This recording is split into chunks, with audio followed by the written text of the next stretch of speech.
Katerina Jakob watched the German soldiers flee. Streaming from the east, that's what she was seeing. Allied bombers flew above them. She thought they all might die, and then soon there was the silence of all the SS men. When the sun rose the next morning, it was the 1st of May, and they all sang the Internationale. They all sang the Internationale.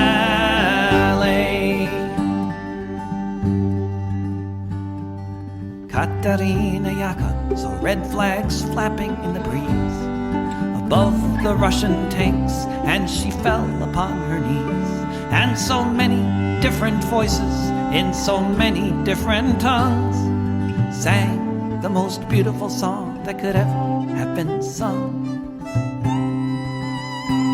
In German, Lithuanian, in Polish and in Dutch, a myriad of melodies has never had been such. In Russian and in Yiddish, Italian and French, emerging from the forests beneath the trench. When the sun rose the next morning, it was the 1st of May, and they all sang the Internationale. When the sun rose the next morning, it was the 1st of May, and they all sang the Internationale. They all sang the Internationale. Völker hört die Signale auf zum letzten Gefecht. Die Internationale erkämpft das Menschenrecht. Völker hört die Signale auf zum letzten Gefecht. Die Internationale erkämpft das Menschenrecht.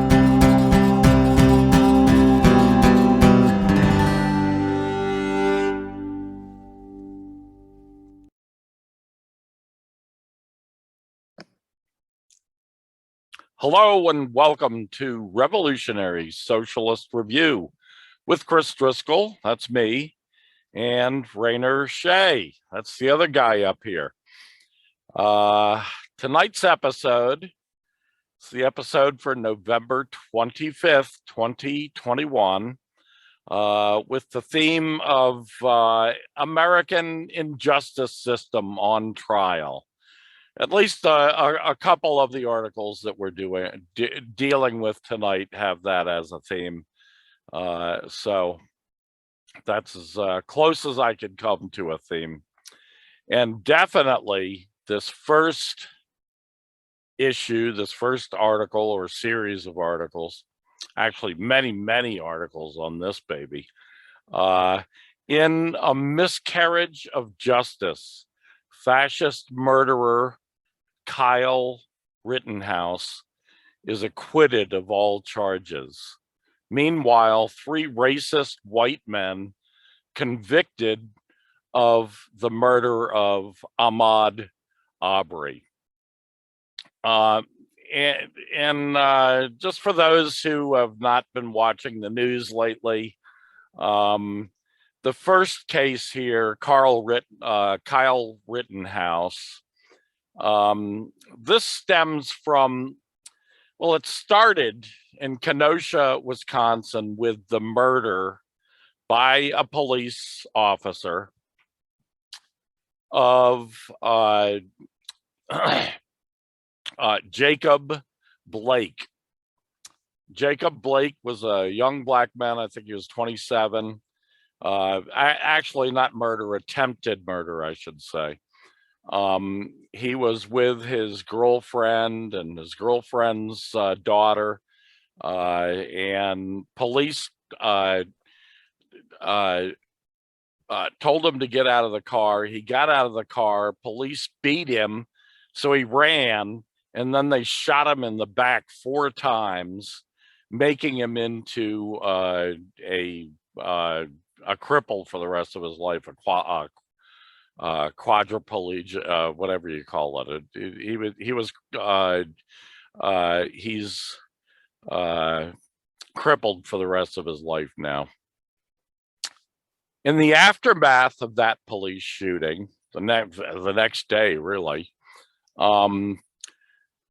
protests began, protesting the American police state, same as we saw multiple times. Matter of fact, bringing out somewhere between 26 and 30 million people into the streets last year, from the late spring through the rest of the year.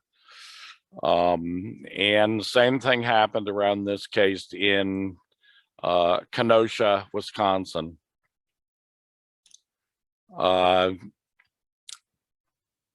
And these protests started out peacefully, but they quickly turned into what I call urban rebellions. This is basically an urban uprising by the people, black, white, red, yellow, the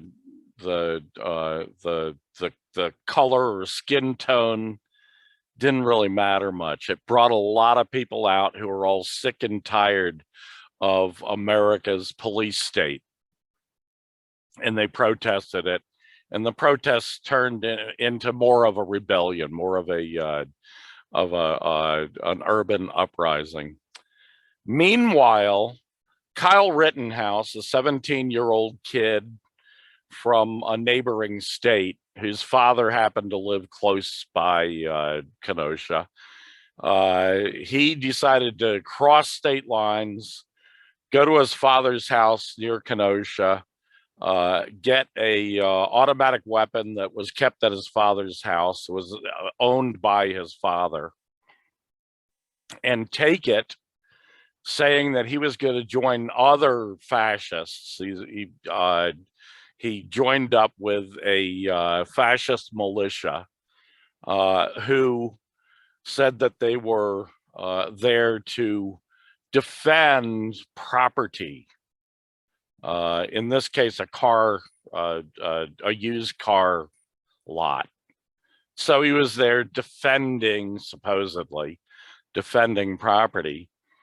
And he got into a fight with one man, Rosenbaum is his last name, and ended up shooting him, chasing him down with his semi-automatic assault rifle, chasing him down and murdering him, essentially.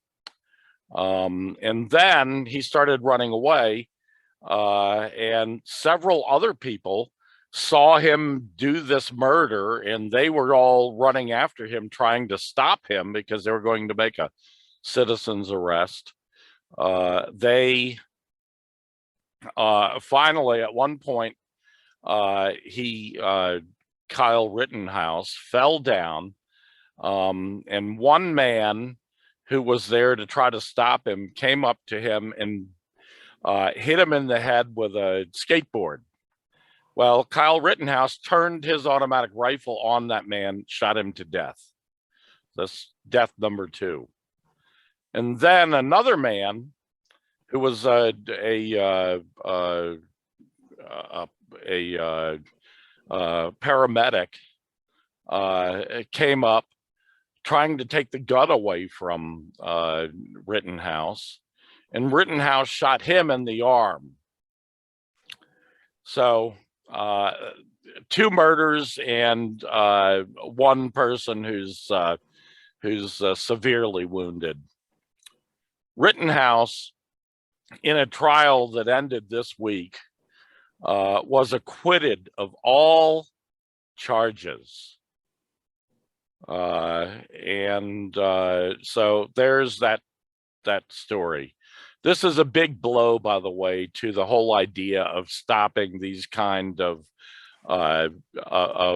vigilante fascist mass murderers, multiple murderers. The next case this case just ended today. This was in Georgia, I can't remember. Oh, Brunswick. I'm sorry, Brunswick, Georgia. This also happened last year in the summer of 2020. In this case, 3 white men saw Ahmaud Arbery, a black man, jogging in a white neighborhood. And so this is basically it. He was jogging. And so they chased him down and shot him to death, murdered him. In this case, the 3 white men were all 3 convicted of murder and of other charges in a trial that ended today. So those are the 2 cases. There hasn't been a lot of fallout that I've heard so far, other than mass protest on by a majority of people, and a stiff defense of Kyle Rittenhouse by our more fascistic and right-wing neighbors. But it seems to be so far the majority are convinced that Kyle Rittenhouse was guilty of all charges, although he ended up being acquitted with all charges. So there's the case. What are your thoughts, Rainer? It sounds, obviously they have used his age as a way to lend credibility to his claims of having done this in self-defense, of having not been to blame morally for these deaths.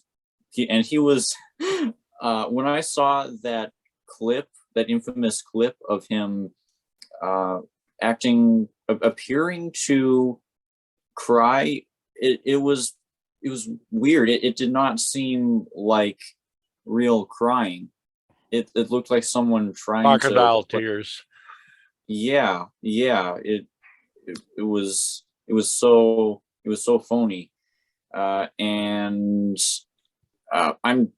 I think it would be baffling as to why he's been seen as innocent by the justice system. But let's remember, all around the world, this stuff is happening under reactionary regimes.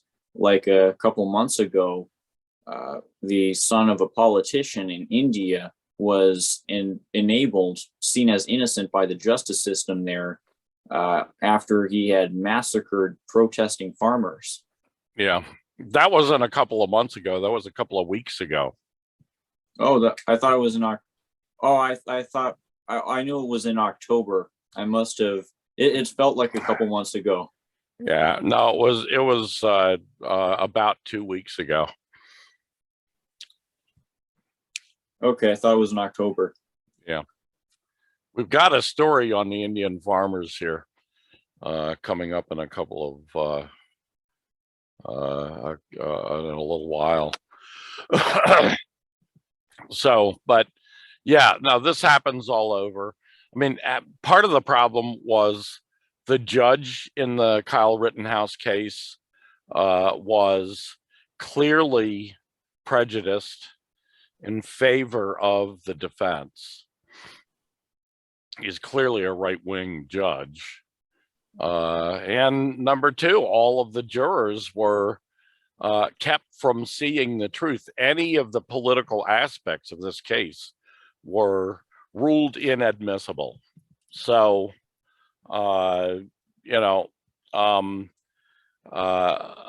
any of the aspects of Kyle Rittenhouse's politics were totally kept out of the trial. Any aspects of his racist activity, his partying with Proud Boys and boasting about these murders. None of that was allowed into the trial. So I think that it would have been quite a bit different if the real story was allowed to be told. So in any case, we know that we live in a state that is committed to defending murderers like Kyle Rittenhouse, and that it is equally committed to oppressing the working class, and especially Black members of the working class, and using the police, paramilitary, fascist operations, and in other ways, the army even, to oppress and repress the working class. So that's really what this is all about. Topic number 2. U.S. doesn't fear foreign meddling. It fears internal revolt. In recent months, there's been a pivot within the U.S. military from the counterinsurgency wars that it's been fighting throughout these last couple of decades over towards military buildup against China. And this has gone along with the narrative that supposed meddling from Iran, Russia, and China are the biggest existential threats to the United States, that we're in an era of great power competition where Washington is existentially threatened by its rivals. But this is just a cover for what our government sees as the real threat to the United States, which is a revolt from these people who are being oppressed by the illegal U.S. settler, colonial, capitalist, imperialist occupier state. The types of people who you just described getting murdered by fascist vigilantes, by the cops in this country. There is a growing possibility for the proletariat in general, and especially the colonized proletariat, because they've been screwed over the most, to become able to unite, organize, rise up against capital. And I think what is the biggest factor within this growing threat to the US empire is the weakening of capital. Stalin wrote that proletarian revolution is best able to happen in the places where capital is weakest, and capital is weakening. The rate of profits in the United States has been declined since World War II. And the pandemic has really accelerated this process. So there's obviously a consolidation where the rich have gotten richer than ever. And the US ruling class and their spooks have been putting forth these narratives about US rivals posing an existential threat so that they can justify propaganda campaigns that are really purposed with counter-revolution internally. Russiagate has this purpose. The demonization of China has this purpose. The demonization of the DPRK has this purpose. And it's especially true for the socialist countries, China, Cuba, the DPRK, and so on, because socialism needs to be demonized. Existing socialism needs to be demonized in order for class consciousness to be effectively blunted. So this is the real purpose of these propaganda narratives we're hearing about other countries. It's to stave off justice within U.S. borders. Yeah, it's to whip up nationalist hatreds of other nations as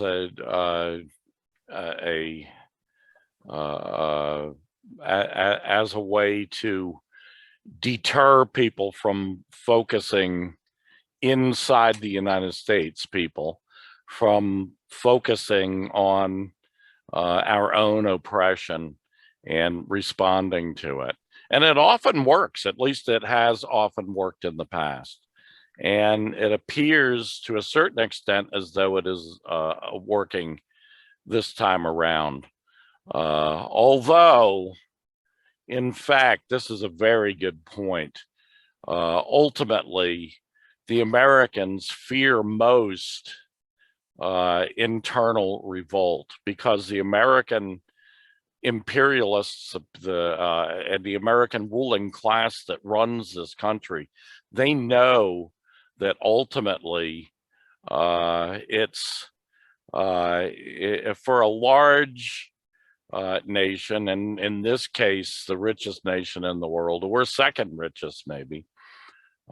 Just recently, there's been a story out that China this year, or right in the last few months, has become the richest country in the world.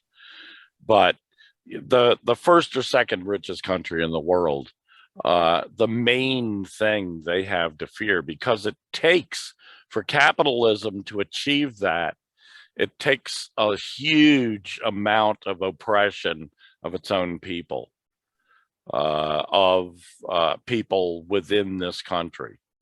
So that's what they're really fearful of, and they're getting ready for it. We've discussed this recently about how the military and the police and so forth have plans in, already there, and they went through the early phases of this just last summer when we witnessed the largest single mass protest in the history of this country. So it's called often called Black Lives Matter. I prefer to think of it as a mass protest against the police state and against the neoliberal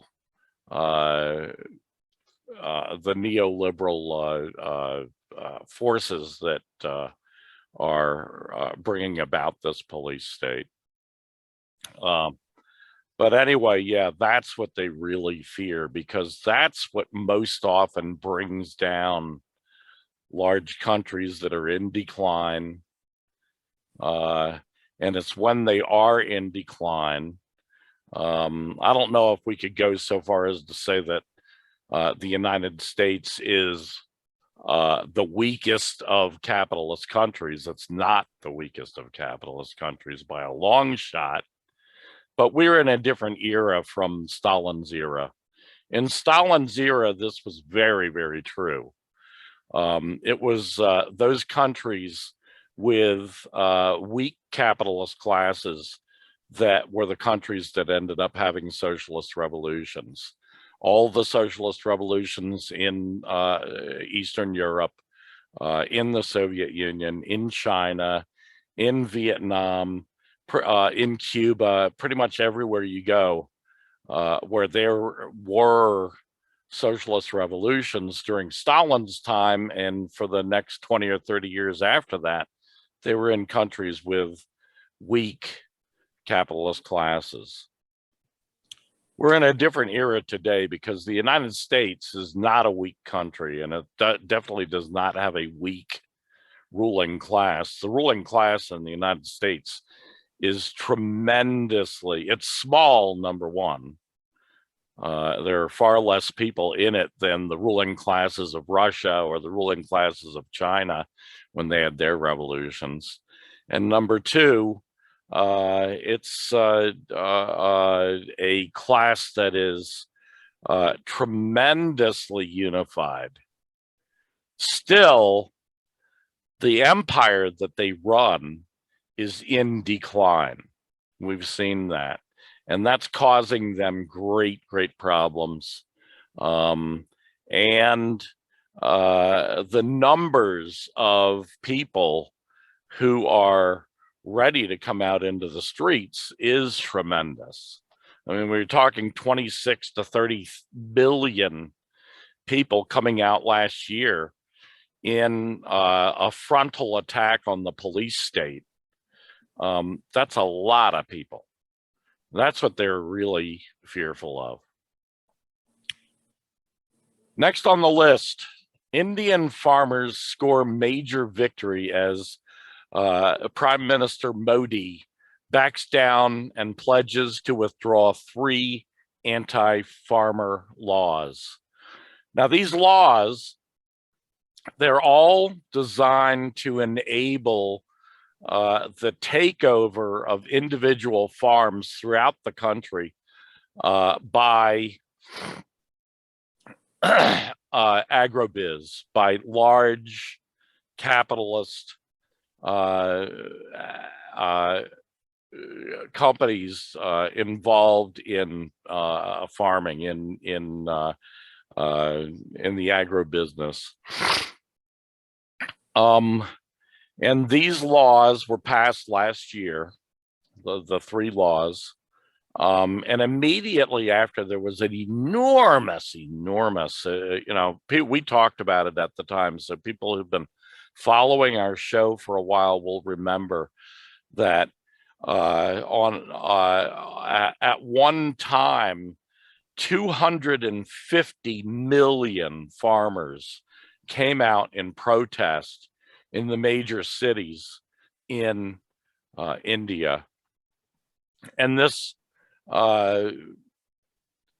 protest has been going on ever since. It's just like what Rainer talked about, the story that we had a couple of weeks ago on this show about the son of a ruling figure who rammed his car into the into a farmer's protest. The farmers this week, Prime Minister Modi backed down, and he gave the promise or the pledge that he would withdraw the 3 anti-farmer laws. Now, this has not happened yet. He has not actually withdrawn the laws. So the farmers have pledged that they will continue to stay out and continue to carry on an active protest until the 3 laws are actually withdrawn. Yet, this is still just so far, this is a major victory for the farmers in India. Right. We'll see whether he actually follows through.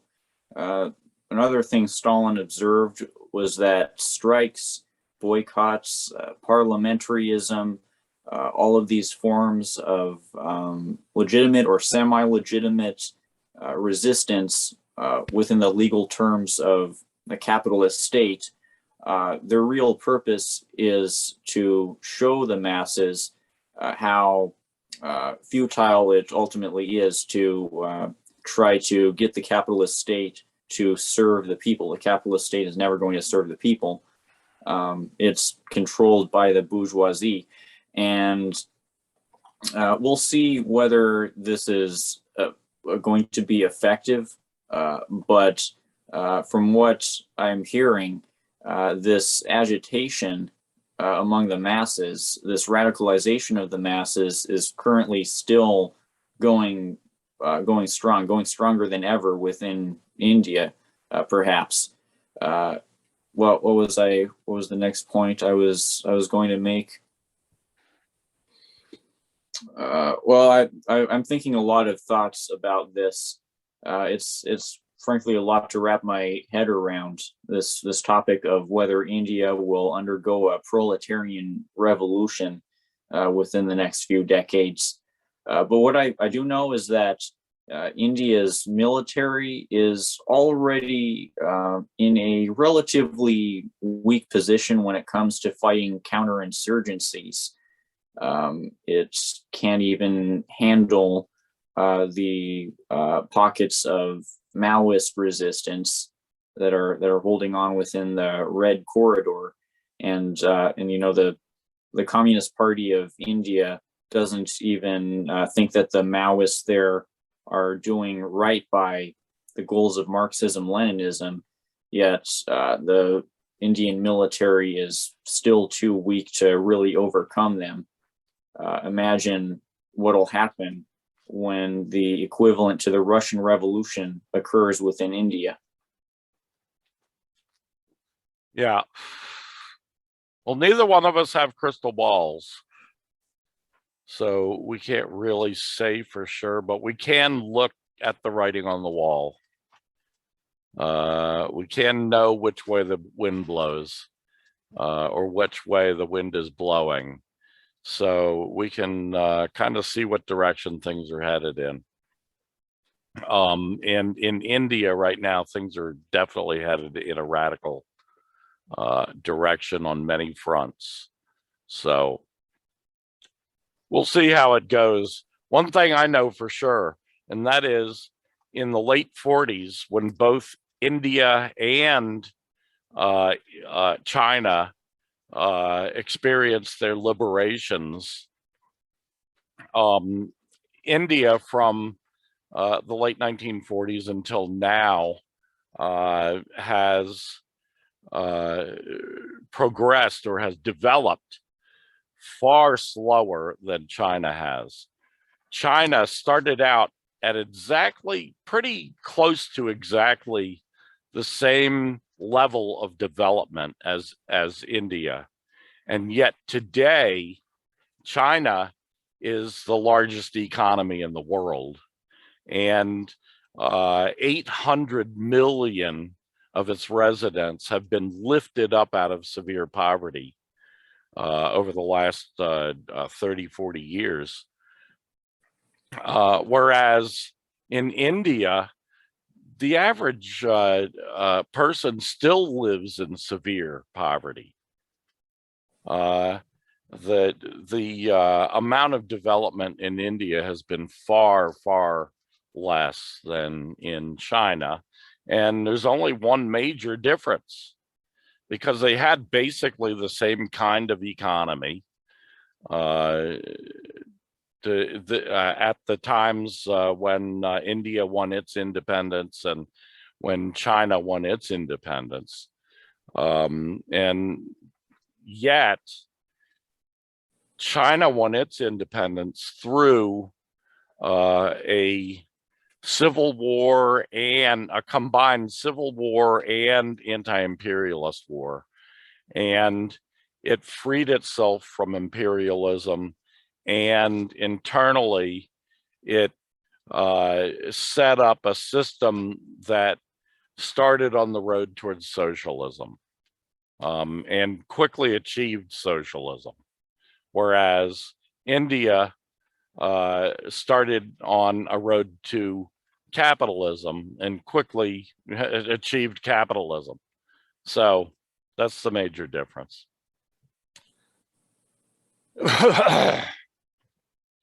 Topic number 4, neoliberal misery and its destabilizing consequences. And while you do this one, I'm going to step away for a few minutes, but you might as well just go ahead and say what you're going to say.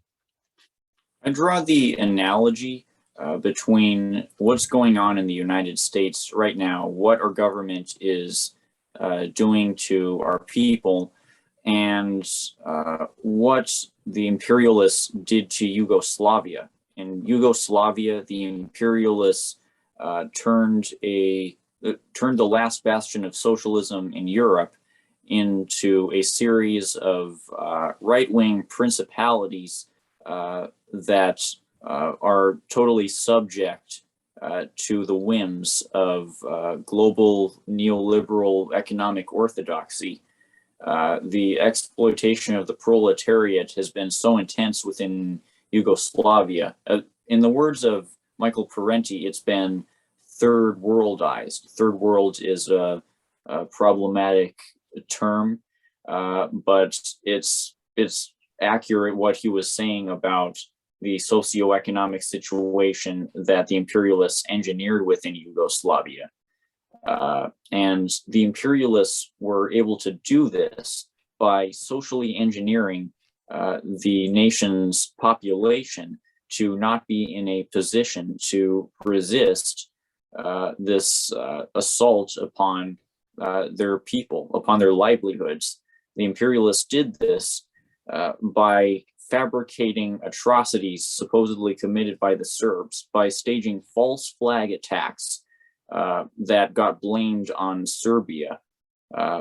And the socialist leader Milosevic, who was exonerated on his war crimes charges in 2016, has been demonized as the sole, or as the head of a Serbian nationalist conspiracy to create this war, to break up the country, to bring about the situation that Yugoslavia is in, when in reality, it's the imperialists who are to blame for it every step of the way.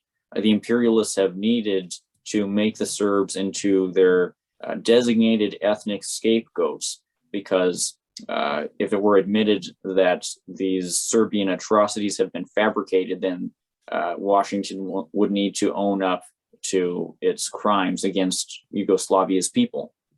And now look at this current situation in the United States, where the exploitation of the working class, the marginalization of the poor have been intensifying so much, especially throughout these last couple of years. Millions more people, especially children, have been forced into really dire conditions where they're not, in a lot of cases, not even able to get adequate food. In a lot of cases, and this is tragic, parents have been having to sacrifice their own nutritional needs to try to offset the worst impacts of the food shortages for their kids. At the same time, the US billionaires have gotten over $2 trillion richer since the start of the pandemic due to crisis capitalism. And the imperialists, the US ruling class, whatever you want to call them, have been able to be comfortable with carrying out these crimes against the masses in this country because they have done the equivalent of the Yugoslavia propaganda campaign. They've picked out an ethnic scapegoat, in this case, primarily the Asians, and targeted them with intensive counter-revolutionary propaganda. They've fabricated Chinese atrocities against the Uyghurs, pinned all of these horror stories upon China, North Korea, and Cuba, with the goal of, as you said, fomenting reactionary nationalism in order to distract from the conditions within US borders.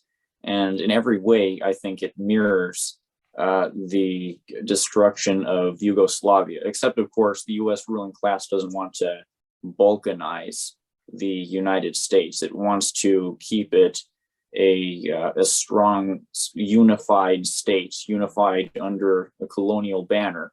But the thing is, all of these measures that the US ruling class is taking in order to stay in power, to keep profits up, to keep the neoliberal upward wealth transfer going, they're unintentionally making capitalism more likely to collapse.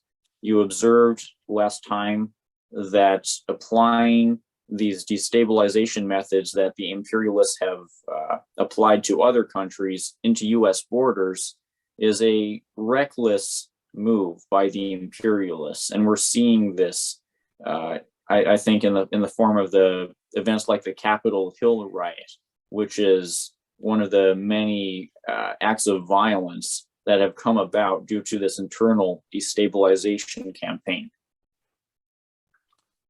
Yeah, yeah, and it does run the risk of balkanizing America as a result. That's the thing that they're really risking. It is very much like Yugoslavia. Yugoslavia is a much smaller country with only a few major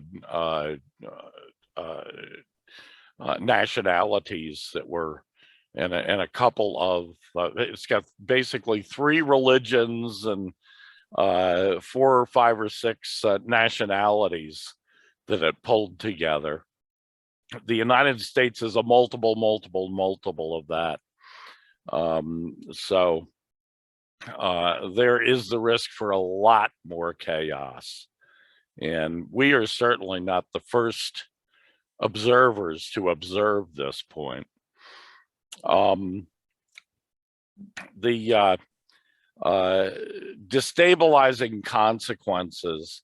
Neoliberalism is in kind of a bind because they know that these kinds of neoliberalism, of neoliberal policies, these neoliberal miseries that they visit upon the vast majority of people is going to have a reaction. They know that. They know that there are consequences, and they do it anyway because they're literally in a bind. They cannot do otherwise.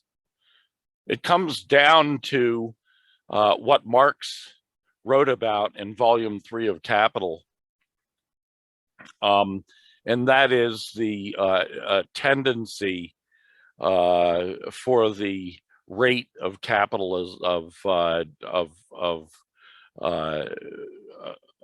profits to fall.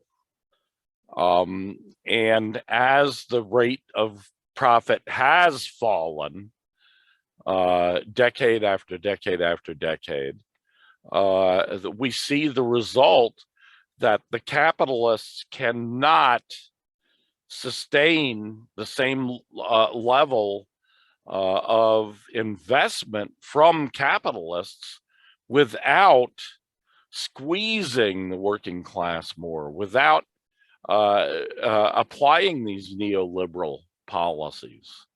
So they must do that.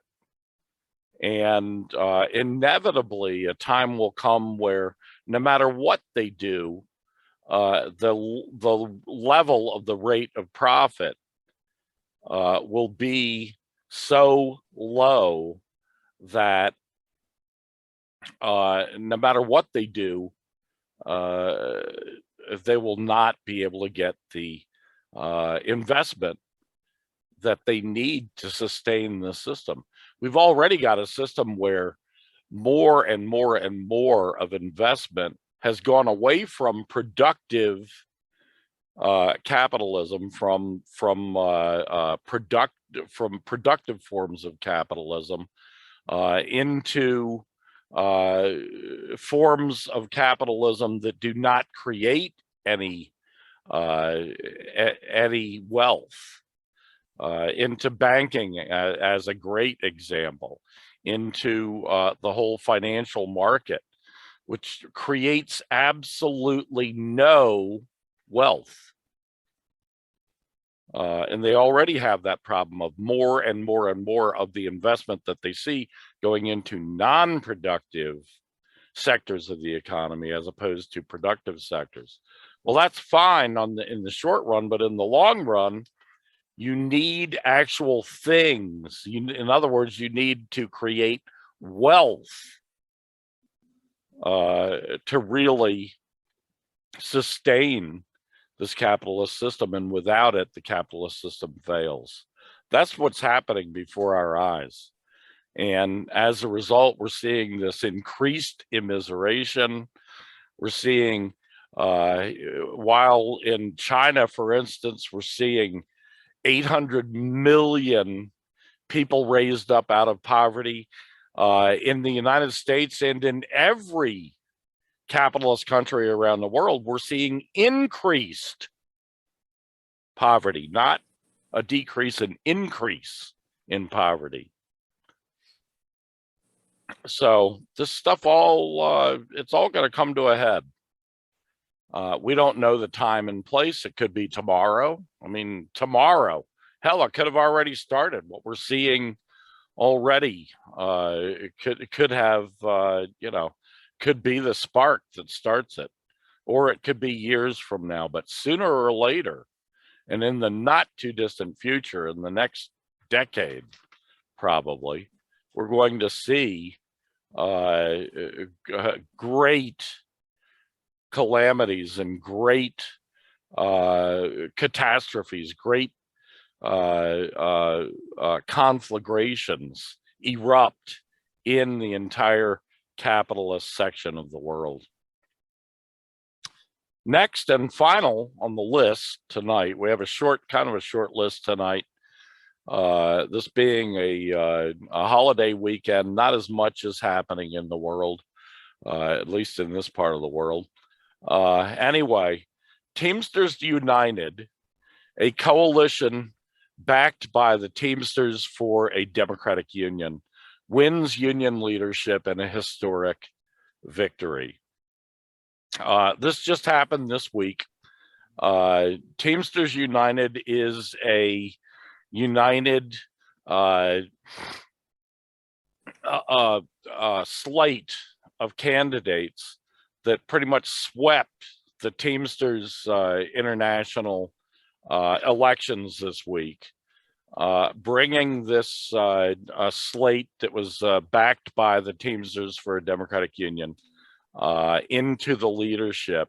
And this marks the first time in a quarter century that Teamsters for a Democratic Union is back in power, basically. Over the last quarter century, Jimmy Hoffa Jr., the son of the late Jimmy Hoffa, has run the Teamsters Union, and he has, I mean, he's a lawyer. He's not really he's not a real Teamster, and he's run the union in a very conservative fashion. He's run it in an extremely collaborationist way, collaborating with the bosses, collaborating with the capitalist class. And as a result, the Teamsters, although it's a huge union, I think it is today the first or second largest union in the country. It has not had very many wins, and it has from the get-go gone after rather really poor contracts, really poor, really stupid kinds of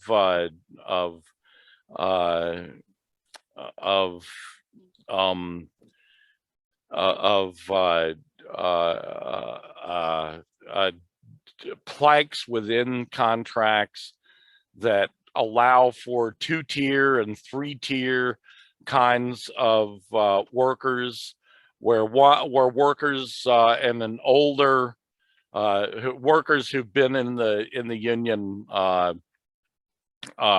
prior to a certain time have gains and have wins within the contract that workers after that period or who were hired after that period do not have. So it sets up tiers of workers where one set of worker is making more money for doing the exact same job. It's kind of a ridiculous thing. And it's something that a real union would not do. Anyway, Teamsters United and the whole Teamsters for a Democratic Union is the radical wing of the Teamsters.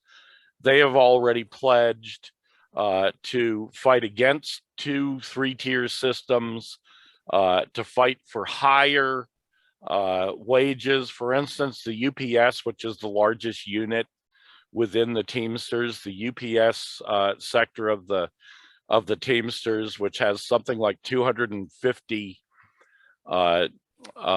thousand workers. They're saying that they're not going to allow two-tier in the UPS anymore, and that they're going to push for a $20 an hour minimum wage within the next contract, as opposed to $15, which is what it is right now. As we all know, $15 is not a livable wage.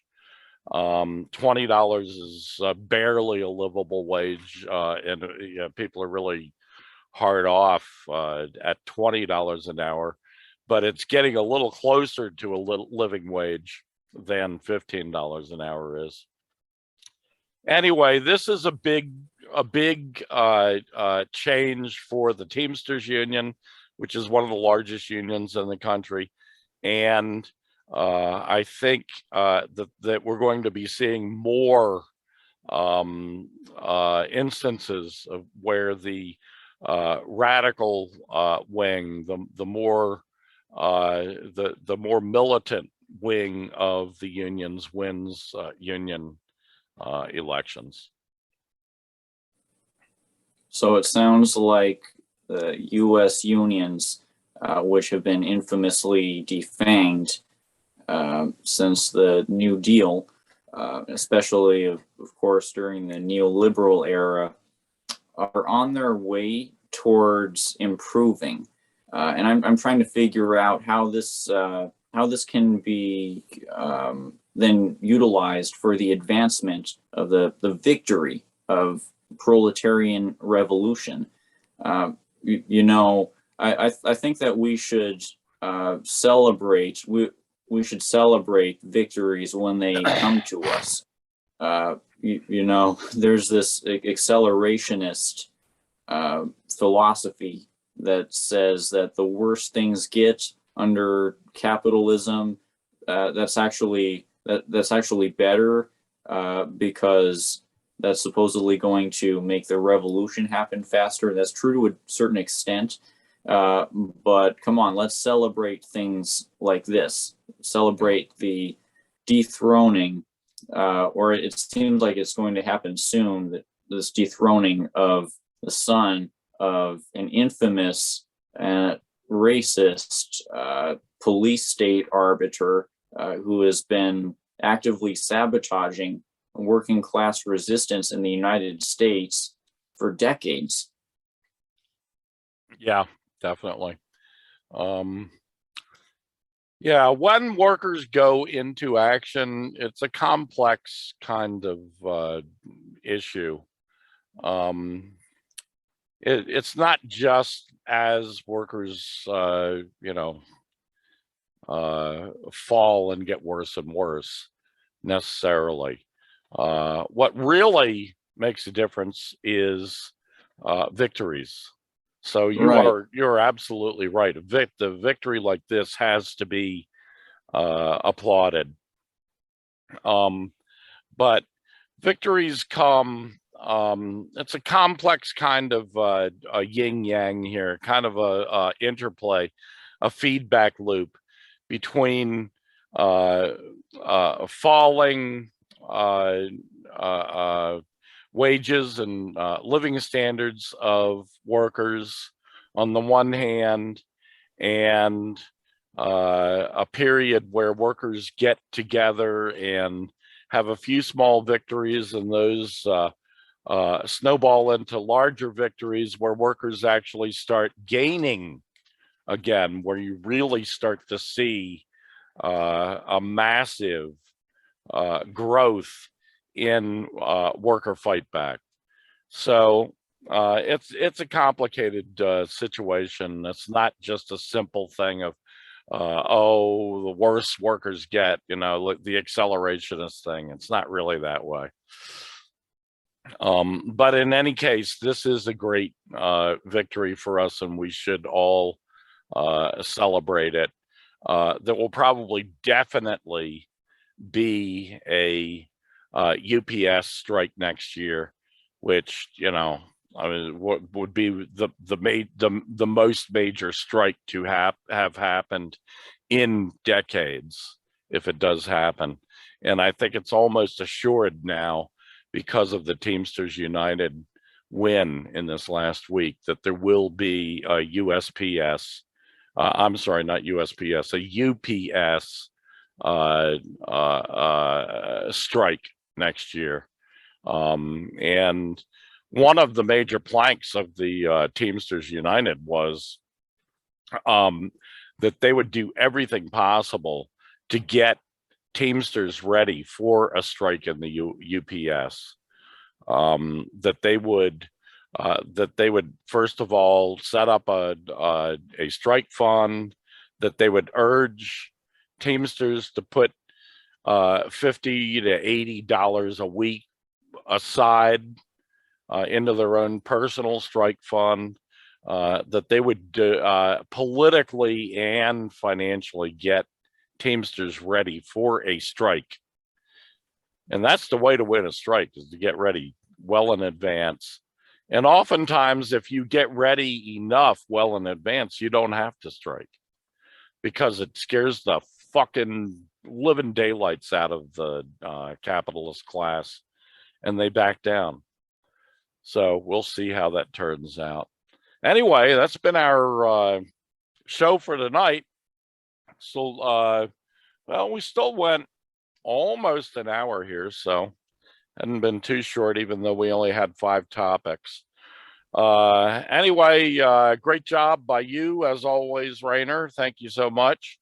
Thank you to all of the viewers and listeners out there. And until next week, I want to urge all of you to join us again next week. Look for us again next week. And until then, I bid you all a sweet adieu.